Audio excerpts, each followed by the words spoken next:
Thank you for joining us today on Rockland's News. We're here with Dr. Lester Rapalo, who's the president of SUNY Rockland Community College. Dr. Rapalo, thank you for joining us today. No, thank you, Tom, for taking time out of your busy schedule, and thank you for your commitment to always help the college and our community and our students. You're welcome. Let's get right to some of the topics at hand. Some of the public in Rockland County are not familiar with you. I was wondering if we could start off by just learning a little bit about your career and backgrounds before coming to SUNY Rockland. Absolutely. So prior to coming to Rockland Community College, I was the provost and vice president for academic affairs in the CUNY system, in particular in the Bronx, where I have the wonderful privilege to lead a very diverse institution. And prior to BCC, I was also the campus dean and dean of business, social sciences, and history department at Union College in New Jersey. So I have over 25 years of administrative experience. My background it's in higher education leadership. Also have an MBA in finance, marketing, and entrepreneurship, and that has helped me throughout my journey to understand not only the academic side of the house, but also to understand the finance of the institutions that I have been lucky and blessed to work for. Wanted to talk a little bit about the current budget deficit. The college has reported a $3.4 million deficit, and from what the news understands thus far in various entities, that this is a problem that didn't happen just in the present, but from a series of events that occurred before. So, walk us through maybe the past several years of how there was an ultimately a shortfall of this magnitude. Thank you, Tom. As you mentioned it, this took several years to broil and get where we are right now. But I can assure you that with the new cabinet that I have, and with the leadership of the stakeholders, the board of trustees, we're looking at the visionary budgeting. We're looking at our budget adjustment with a clear focus on the future of the institution and the community. We engage in all the stakeholders as possible, from SUNY to local officials, elected officials, and we are proactively engaging with key stakeholders to develop a budget that supports our students' aspiration and meets the commitment of the community, which is actually we're a student-driven institution. I would like to highlight a small win under this particular budget cycle. Our enrollment has gone up 6%. So this is something remarkable that speaks volume of the hard work of the faculty, the students, and the staff that work and put trust and value in the education here at Rockland Community College. The strategic right sizing that I want to discuss with you is part of our commitment to sustain the institution, ensuring that we remain adaptive and responsive to the educational sector's evolution that higher education is currently facing. Obviously, we understand that we can only do that through shared governance, working with faculty and staff, respecting our adjuncts, working with our adjuncts, and implementing a budget management approach. So our approach is to balancing the budget, is forward looking, aiming to maintain fiscal health and institution integrity. Obviously, we know that coming to summer 2023, when I started here at Rockland, I joined this wonderful institution, the jewel of the county, and I immediately faced this financial deficit. So my immediate action was to obviously work with the board of trustees, work with the stakeholders, work with the faculty, inform the college community at large that it's important to understand that such fiscal challenges don't develop overnight, as rightfully so. You mentioned it at the beginning of this conversation. Or so our job right now, or my task as a president, is to resolve in a short span, looking at the long-term plan and short-term solution. So Uh, let's dive a obviously- little deeper into that. And yeah, I hear what you're saying about an ongoing situation where the budget seemed to fall into we'll call it a bit of arrears, but obviously 3.4 million. But just going back in time, so when you came on, you encountered this deficit. But prior to that, and you mentioned about the 6% enrollment increase. Mhm. So looking at the numbers and also respect for your background in MBA and finance, where do Mhm. you think that the biggest, not the cuts that are about to occur, but where do you think that the biggest problem areas were on each of the line items for the budget? Definitely, when you have to fraction the pandemic. The college received HERPS funds from the state, and the college at that particular moment, I have been informed and looking at the financials and looking at the board resolution. There was no layoff at that particular time, so the college and the previous administration didn't make any actions, even though the enrollment was going down, and our expenses kept at the same rate or higher. The college didn't make any readjustment or any cuts at that particular moment. So when you go from 9,000 students to right now close to 4,800 students, and you don't make any adjustment as your bottom line, it's a big hit. It's something that it's a deficit that occurred. Our cash flow it's very limited. From just to give you an example, Middle State, our accredited body, requested information because they have been informed because of the media outlets that the college is going through some financial constraints. So my response to the Middle State was that we put in an immediate spending freeze.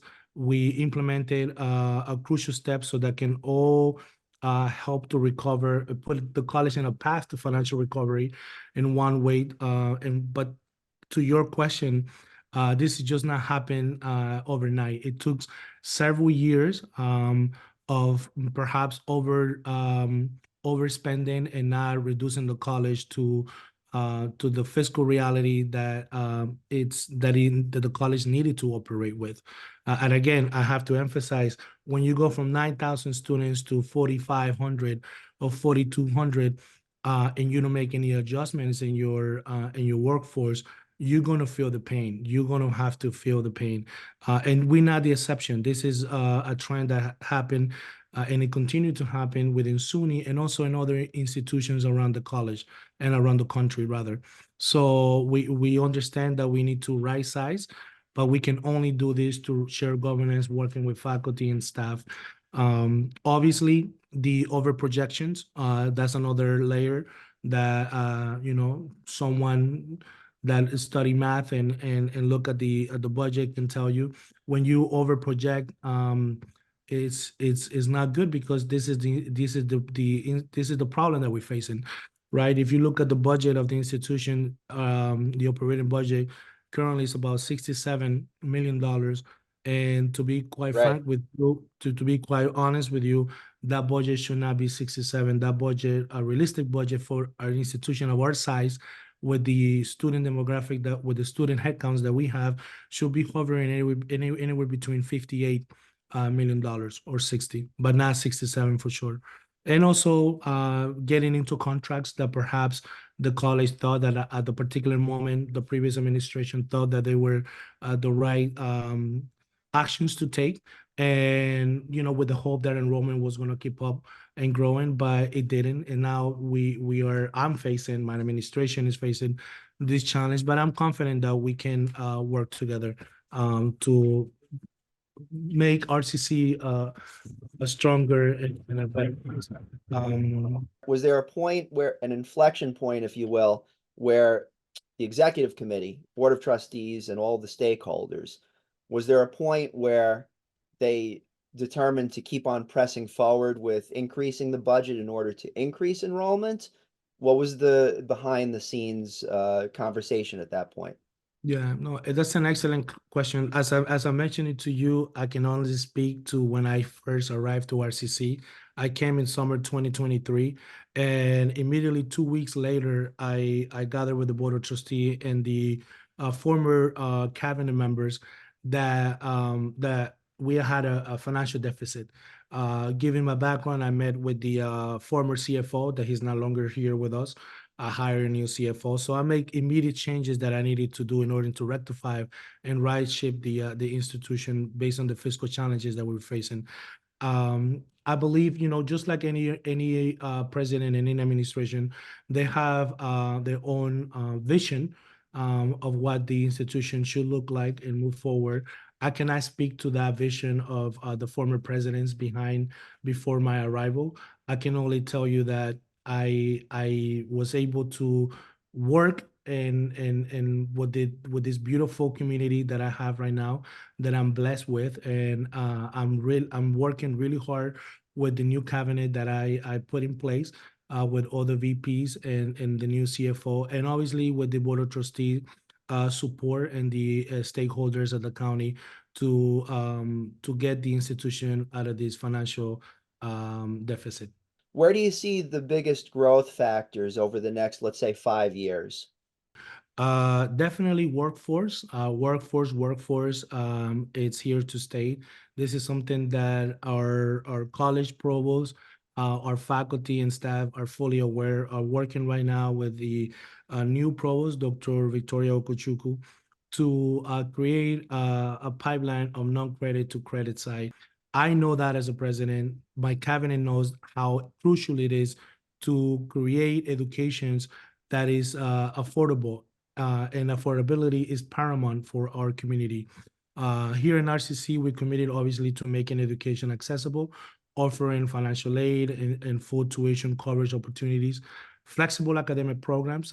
To your point, we offer flexibility with over 35 academic programs, accommodating working students with night, weekend, and online classes.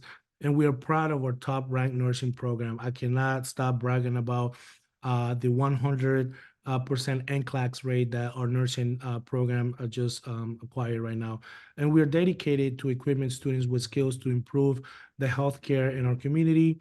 And again, affordability as a pathway of equity and equality by providing affordable education. RCC foster accessibility and democracy in education, enable individuals from all walk life accessible and benefit from higher learning.